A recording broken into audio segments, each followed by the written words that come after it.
So the mini griddle here, and I'm trying to get this ultimately like 400 degrees, and I use my my infrared gun here. It's probably about 350 right now, so it's getting closer. I find when I blast that heat up, it distributes it much better, and then what I'll do is I'll drop the heat back down, and I feel like that's gonna be a really great temp for these smash burgers. I'm gonna get these burgers, this thing up to about 400 degrees, and caramelize this thing and flatten it out to get that Maillard effect on the proteins inside that burger to give it this incredible crispness. It's just a great way to make your burgers at home. So I've got my griddle's almost hot enough. Let me take you through some of the ingredients I'm using. Obviously this is like an 85% beef. I got this at Whole Foods. It's got enough fat in there. I think it's gonna work its magic. I didn't make these, but these are brioche buns, which are really nice. Good addition to burgers. I always like lettuce. Of course, you got your cheddar cheese, iceberg, and I season my burgers with just a little bit of sea salt, and of course the special sauce. We'll get into that in a little bit. But let's get back to my, I can feel the heat of this griddle getting hot.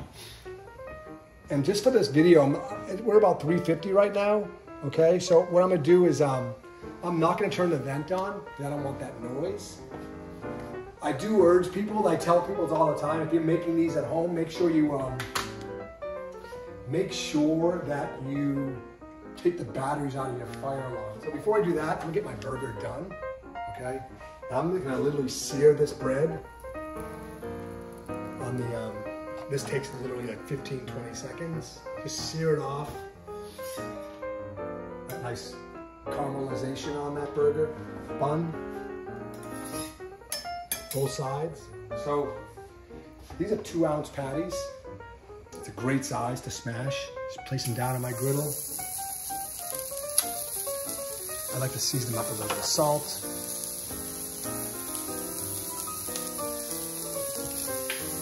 And now for the smash. So some people will use parchment paper. I'm using a little bit of oil just to help it so it doesn't stick. And I just literally press down.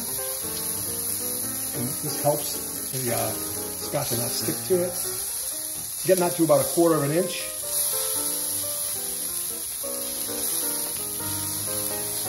That oil just prevents this thing from sticking, okay?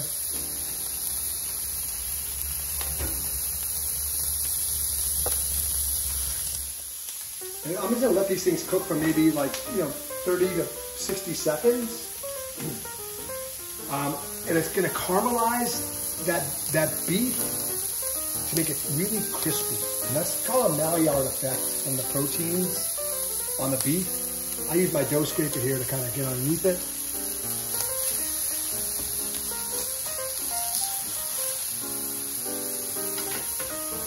And now for the flip.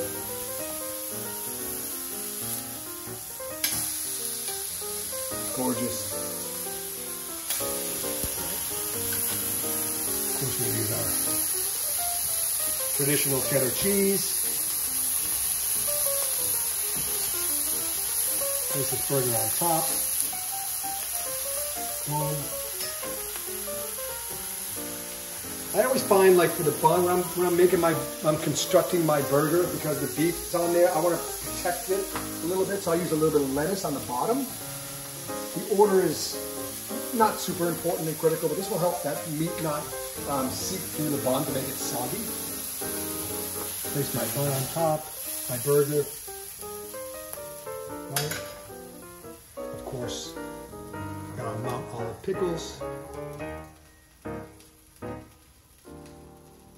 And I like my special sauce. Put that on the patty here. Special sauce made up of, we can't tell you that, it's a secret.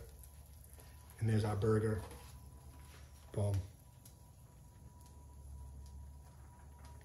SmashBurger, the light on the baking steel griddle. Just